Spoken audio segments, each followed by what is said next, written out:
নদী ভাঙছে, অন্যদিকে মানুষ কাঁপতেছে। আসলে পদ্মা পাড়ের মানুষের এই প্রাকৃতিক জীবন নিয়েই তো আসলে চলতে হয়।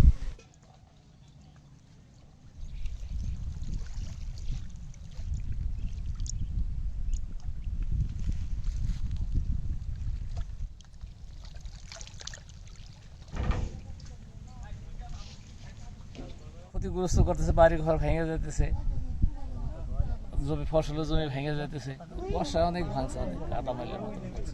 আমাদের দাবি এখন যদি সরকার আমাদের একটা বাদ দিত, আমাদের পাবলিকের জন্য উপকার হতো। আমরা পেঁয়াজ খালি করে সোজা বুড়িচড়া এসে দোকান নামাইছি, আর এখন আকুটের মুখে আমরা পড়ছি। আর এটি সবই নদীর বুকে চলে গেছে। গেল বছর এ পর্যন্ত আরও সামনে অন্তত 10-12 হরাইতে ওই রেগুলারই জ্বর থেকে রলি ভাঙতেছে। হ্যাঁ, আর আমাদের ব্যবসা খুব ক্ষতি হইতেছে। মানে আপনার এই নদীর পাড়ে কি ফসলি জমি? ফসলে বাদাম উঠাইছে আর কি, তিল, ধান এগুলো সবই ভেঙে যাবো। একদিকে নদী ভাঙছে, অন্যদিকে মানুষ কাঁপতেছে। আসলে পদ্মা পাড়ের মানুষের এই প্রাকৃতিক জীবন নিয়েই তো আসলে চলতে হয়। তো সেক্ষেত্রে আসলে আমরা এই বর্ষার শুরুতেও এই ঘাট থেকে প্রায় 1 কিলোমিটার দূরে আসলে আমরা নদীটা দেখতে পেয়েছিলাম।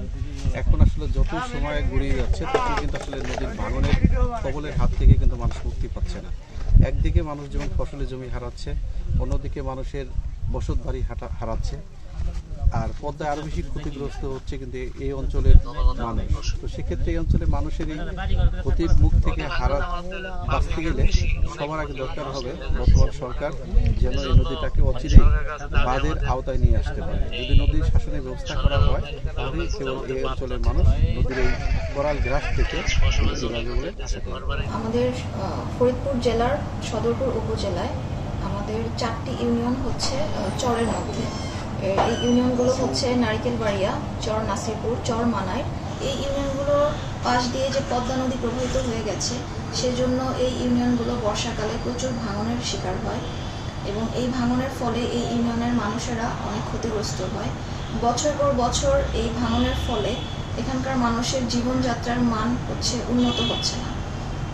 তো আমি যে বিষয়টা লক্ষ্য করেছি যে আমাদের এখানে যে দোহারের সাইডটায় যেভাবে ব্লক বসিয়ে সুন্দর করে নদী শাসন করা হয়েছে, যার ফলে ওখানে এখন কিন্তু আর পদ্মা নদী প্রবাহের ফলে ভাঙন হয় না।